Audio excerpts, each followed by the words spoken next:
when you experienced what you said, sitting on a rock, and you experienced enlightenment, we spoke about it once. You described it to me. Please don't think it's an absurd question. Why did it happen to you and doesn't it happen to others? A, what did you experience? And what do others have to go through that experience? Are you blessed in a different way? Why did nobody else go through that experience? Everyone seeks it. Well, everyone is not seeking it, nor was I seeking it. I was not seeking it. Tell me about it. I must give you some background. When I was just 4.5 years of age, I suddenly realized that I don't know anything. I don't know anything means I don't know anything at all. To such an extent, if somebody gives me a glass of water, I would be simply staring at the water for hours on end. I know what is water in terms of how I can use it, but I don't know what it is. Even today we don't know what it is. With all this scientific exploration, we still do not know what a single atom is. We know how to break it, we know how to use it, we know how to fuse it, but we don't know what it is. So, if I saw a leaf, I'm just staring at it for 5-6 hours. I sit up in my bed and I'm staring at the darkness for the entire night. My dear father, being a physician, thinks that I need psychiatric evaluation. You also beginning to think.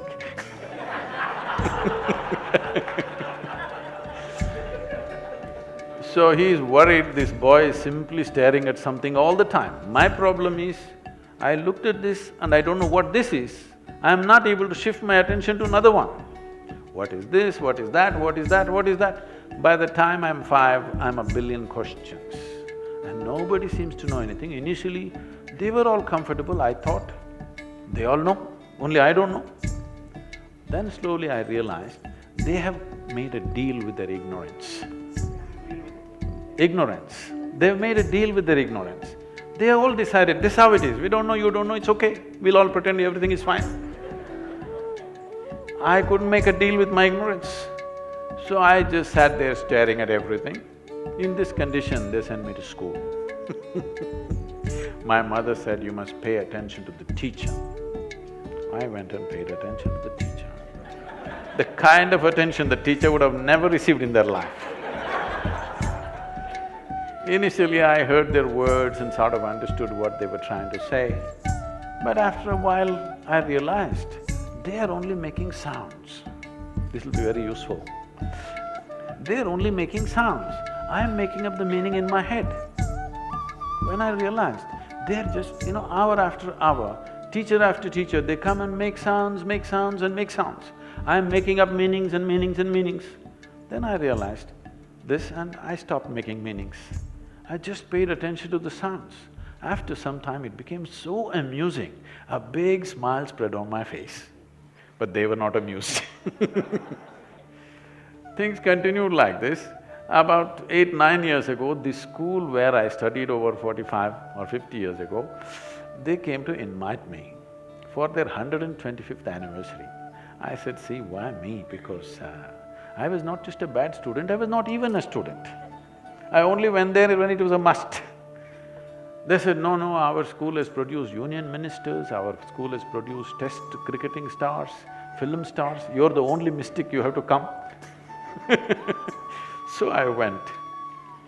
So I go there and stand up in the quadrangle to speak, and I look around, same oppressive buildings. Then I look like this classroom, suddenly it reminds me I'm 12 years of age. And those days I wouldn't speak for many days at a time, because when you don't know anything, what to say?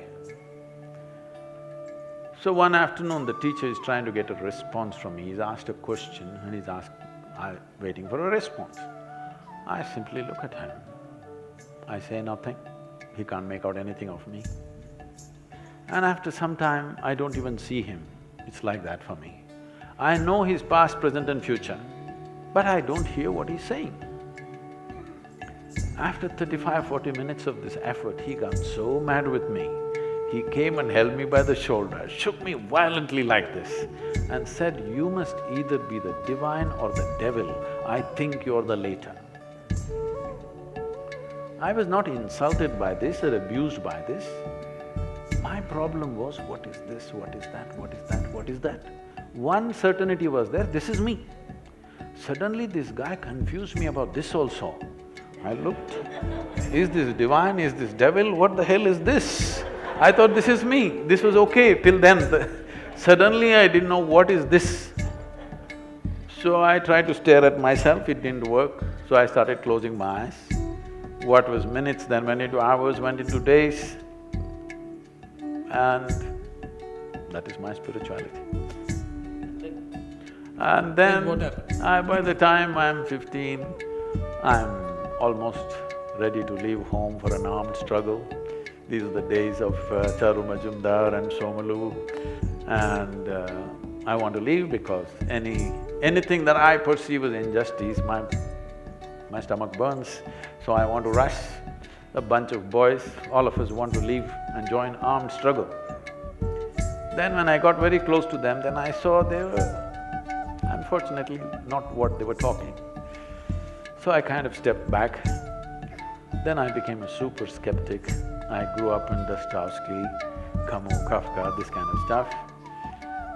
Skeptical about everything. But one thing was eating me, that is these billions of questions, and they started growing. The number of questions went on growing as my intellect grew. No answer. Then the only answer I found was to travel. So initially I cycled across South India, then I motorcycled across India, I crisscrossed India many times, all over the place. Then when I was 19 plus, I just, I've been riding since I was 11 without a license. But by 18, the day I became 18, I went and got my license within a week's time. So suddenly I thought I'm super empowered, I can go where I want. Then I came to Nepalese border and then they stopped me and they asked for a passport. I didn't know what it is, you won't believe, I was nearly 20, 19 at least.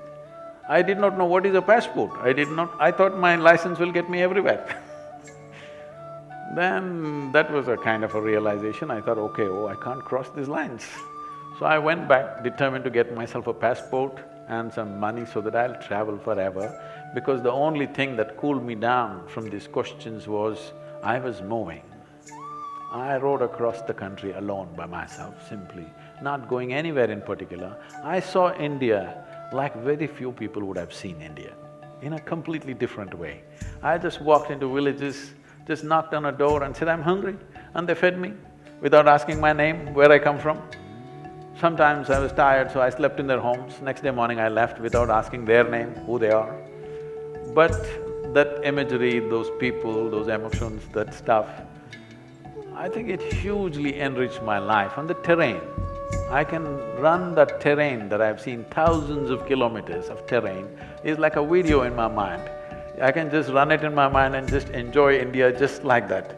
Not some great monuments or something, just a tree, an outcrop of rock, or this or that, like that. This is how I remember everything, because I never think in words. Even today I think only in pictures and images, not in words.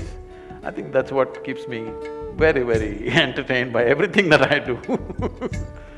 So then I thought I should make some money and got into business, became far more successful than people would expect in a short period of time. And everybody started clapping their hands, you're doing great and wonderful. But I was doing all this to get away from everything. But as success came, I tried to put one finger, then all the 5 fingers went, then all the 10 fingers went, it'll go right up till here. I think those highly successful business days probably was the most wasted days of my life, because there was no exploration. I did variety of things. I started half a dozen small businesses which all started growing, which people would think is success, but when I look back and see, those 6 years of my life are probably the least creative part of my life. Why did you do it? I thought I'll make money and ride away. Why did you want to make money? To ride. To ride? Yeah, to fill the gas. To put gas in the tank all the time.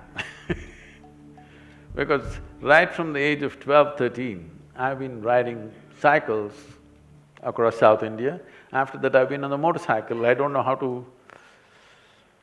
You need gas. So I thought I need money to really go away. So it cut me up, and then one afternoon, it's in Mysore city. How many of you are familiar with Mysore city? Okay. There's a little hill called Chamundi Hill. There is a tradition in Mysore, at least there was at that time, for the youth. If we fall out, we have to go up Chamundi Hill. If we have nothing to do, we went up Chamundi Hill. So that afternoon, between two business meetings, I just had about an hour and a half. Without even thinking, I just rode up Chamundi Hill. I have camped there, I have trekked this hill right from my childhood, I know this too well. So I park my motorcycle, climb up and sit on that now famous rock. But I'm telling you, the rock is not special. It's like the Bodhi tree. The tree became more famous than the Buddha. So, I just went and sat there. My eyes were still open. And suddenly I did not know which is me and which is not me. Till that moment, it was always very clear, this is me, that is somebody else. I have no issue with that somebody, but this is me and that's somebody else. Suddenly I did not know which is me and which is not me. What was me was just everywhere. The very rock upon which I was sitting, the air that I was breathing, the atmosphere around me, everything had become me. I thought this madness lasted for about 10–15 minutes, but when I came back to my normal state, it was about 4.5 hours. My eyes were still open. For the very first time in my adult life, tears. Me and tears were impossible. I looked like this. But tears to a point, my shirt is all wet. And every cell in my body is bursting with ecstasy. When I shook my skeptical head and asked, what is happening to me? The only thing that my mind could tell me was, maybe you're going off your rocker. Then when I shared with my closest friends, something is happening to me, it's too fantastic. That, come on, what did you drink? What did you pop?